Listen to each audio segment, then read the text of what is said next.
The story of season 4 begins in a very dark place for the Shelby family. It's Christmas of 1925, nearly a year after the events of the previous season. The family is, well, completely shattered and estranged. At the end of season 3, Thomas Shelby, the leader, had arranged for the arrests of his own family members, his brothers Arthur and John, his aunt Polly, and his cousin Michael. This was all part of a dangerous deal he made with powerful people to save them from the gallows. However, the family does not see it this way. They feel betrayed and abandoned by Tommy. They believe he sold them out for his own ambition, leaving them to face death alone in prison. Each member of the Shelby clan is living a separate life, filled with ghosts and resentment. Polly Gray is a shadow of her former self, haunted by the noose and relying on spirits and substances to cope with her trauma. Arthur Shelby is attempting to live a quiet country life with his wife Linda, trying to suppress the violent man he truly is. John Shelby is also living in the countryside, but he struggles with the boredom and misses the thrill of the Peaky Blinders life. Tommy himself is isolated in his grand country house. He's incredibly wealthy and successful, but honestly, he is lonely and empty without his family. He spends his days managing his legitimate businesses and his nights in solitude, a king without a kingdom or a family to share it with. This fragile and fractured existence is about to be violently disrupted. A special letter arrives for each of the Shelbys on Christmas Eve. It is a black hand, a traditional Italian mafia threat of death. The letter comes from Luca Changretta, the son of Vicente Changretta, the Italian gangster whom the Shelbys had killed in the previous season. Luca has travelled all the way from New York City to Birmingham with one single purpose: to avenge his father's death. His vendetta is not just against Tommy, it is against every single member of the Shelby family. He has sworn to kill them all, one by one, to make them pay for what they did. The arrival of this threat forces Tommy to act immediately. He understands the gravity of the situation and knows that the only way they can survive is by reuniting. He sends a message to his scattered family, calling for an urgent meeting. The message is simple and clear. We have a problem. Despite their deep-seated anger and mistrust towards him, the threat of a common enemy is powerful. The family knows that Luca Changretta and his Sicilian assassins are a different kind of danger. They are professional, ruthless, and driven by a personal code of honor and revenge. The Shelbys must put aside their differences, or they will all be destroyed. The call for a family meeting is a tense and difficult affair. When the Shelbys gather at Tommy's factory yard in Small Heath, the air is thick with bitterness and unspoken accusations.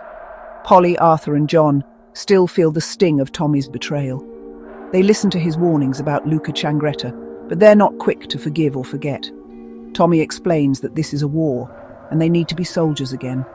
He lays out the rules: no talking to strangers, no predictable routines, and everyone must return to the safety of Small Heath, their old territory where they are strongest. The family reluctantly agrees, understanding that their survival depends on unity, even if that unity is forced. Luca Changretta does not waste any time making his presence known. He and his men arrive in Birmingham with a quiet confidence that is deeply unsettling. Unlike the local gangs the Peaky Blinders are used to fighting, these men are seasoned killers from New York's criminal underworld.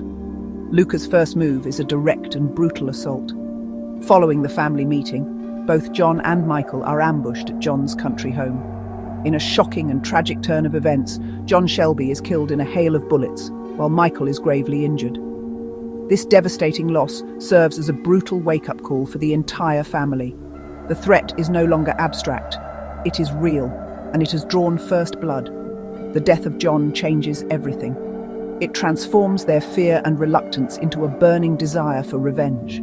The family, now truly united by grief and rage, rallies behind Tommy. They retreat to their stronghold in Small Heath, turning the narrow, familiar streets into a fortress. Polly, using her sharp intellect, takes charge of the family's strategy alongside Tommy. Arthur, shedding his quiet country persona, embraces his role as the family's most fearsome enforcer once more. The war with the Italian mafia has officially begun, and the streets of Birmingham are set to become a bloody battleground for this deeply personal conflict. Tommy knows that he cannot fight this war with muscle alone. He needs allies and a clever plan.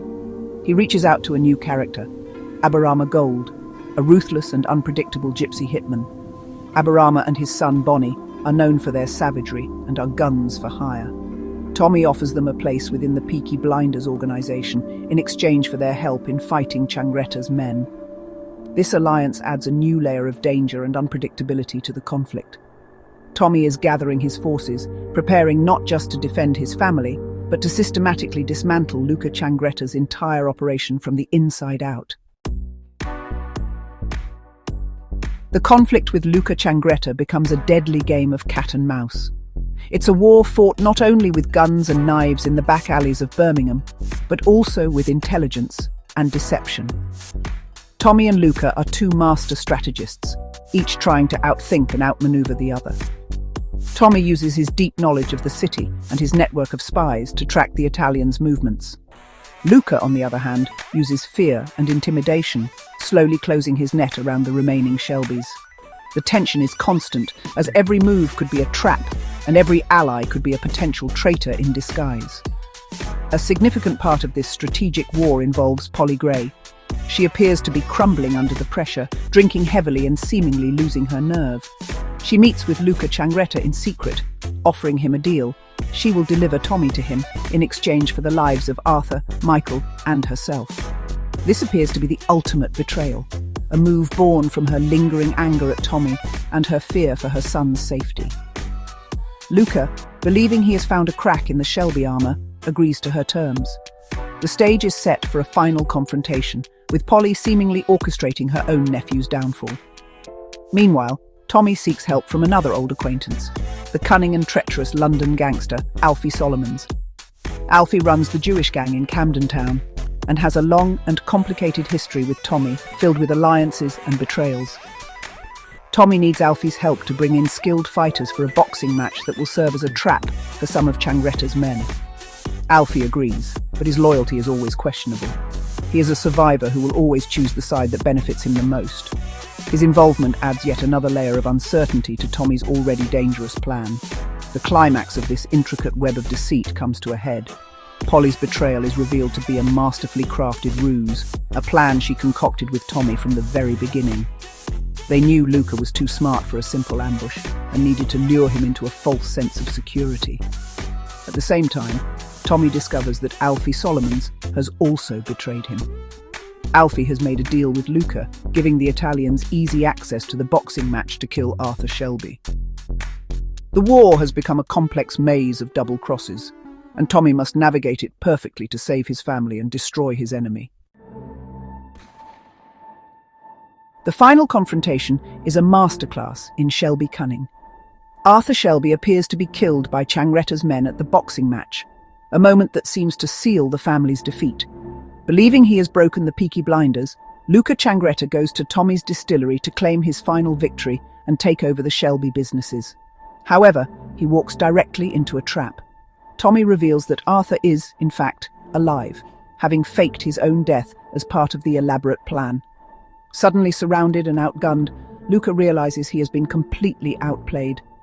The war ends not with a grand battle, but with a simple, brutal execution as a vengeful Arthur shoots Luca dead. With Changreta defeated, Tommy must tie up one last loose end. He confronts Alfie Solomons on a beach in Margate. He knows Alfie betrayed him to the Italians. Alfie, who is suffering from cancer, admits to his actions, almost welcoming the confrontation. He explains that he felt he was going to lose anyway and wanted to go out on his own terms. In a tense and emotional scene, Tommy is forced to kill his former friend and rival. This act closes a major chapter in Tommy's life, eliminating a key player from the criminal underworld and solidifying his own power. But it also comes at a great personal cost. The victory over the mafia comes with a surprising reward. During the war, Tommy had been providing information to the American government about communist agitators in his factories. In exchange for this intelligence, and for dealing with the Changreta problem, which had connections to powerful figures in America, Tommy negotiates a new path for himself. He uses his leverage to become a member of Parliament, a legitimate politician. This is a monumental shift for the family. Thomas Shelby, the gangster from Small Heath, is now an honourable member of the British Parliament, trading his flat cap for a seat in the halls of power. The season ends with the Shelby family not just surviving, but thriving in a way they never have before. They have faced their deadliest enemy and won through unity, intelligence, and ruthless determination. Tommy has achieved a new level of power and legitimacy, but this new world of politics will bring its own dangers. As he celebrates his victory, the final scenes show the toll the war has taken on his mind. He is suffering from shell shock, or what we now call PTSD, from his experiences in the war and his violent life. The season concludes with Tommy Shelby, MP, a man who has won everything but may be on the verge of losing himself.